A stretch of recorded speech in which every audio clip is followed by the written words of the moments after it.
Okay. I got an email. I sent out an email blast just a couple of days ago. I was up until about 3 o'clock in the morning writing this thing. A young lady asked me to prove to her, she's been listening to Black Liberation Radio lately, she asked me to prove to her that Jesus never existed, or that Moses never existed. See, and I sent this long email back trying to explain to her it is impossible to prove the non-existence of a thing. Think for me for a moment. If something never existed, how can I prove that it doesn't exist? So I told her, I said, let me reverse the challenge. Prove to me that they did exist. And I will pay all of your living expenses for the rest of your life. You see? That's what we should be. There was no Noah. You asked me to prove this to you. Did you ask your original teachers who taught you this to prove to you then that they existed? No. The answer is no. I didn't do it.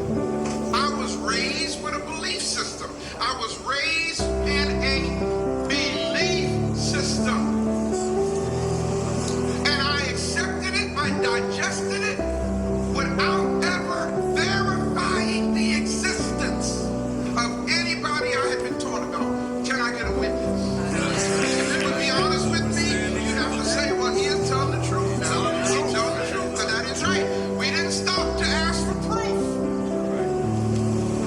And we grew up believing it until somewhere in our psycho paradigm, it has become our reality. It has become our reality. That doesn't mean it's real, though.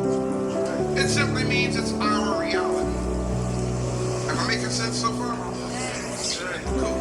So what's deep is when you honestly believe that a person raised somebody from the dead, or when you honestly believe that somebody took 2 fish, 5 loaves of bread, and fed over 5,000 people.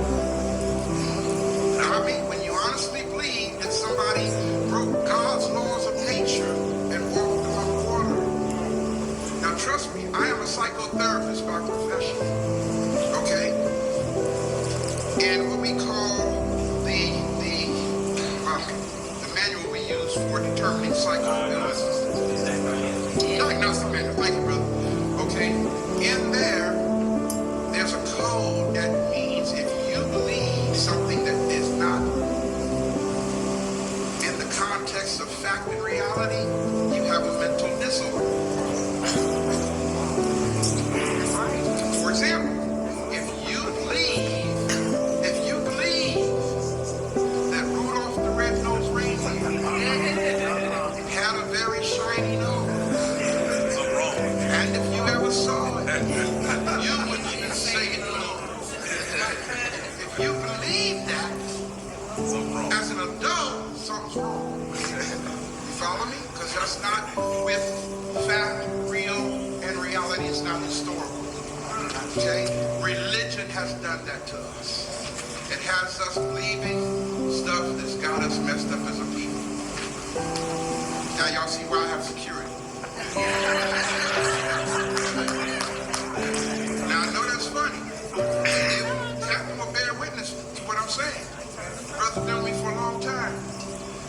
Preachers are the ones who have threatened me. You hear what I'm saying? Pastors are the ones who have said, we're going to stop you by any means necessary. And the only thing I've asked them to do is invalidate what I've said. I ain't selling drugs, man. I'm not a drug dealer. But they are. You're a drug dealer. Right? They're selling a drug called religion. Right. See? I'm not messing with nobody's child like some of them are. You see? I'm just trying to tell the truth. Exactly. So why do you, National Baptist Convention, want to shut me down?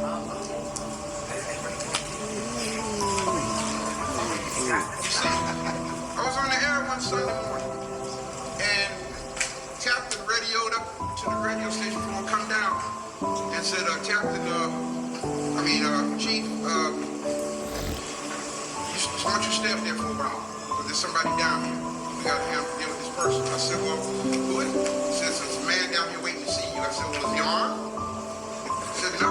I said, well, I'm coming down there.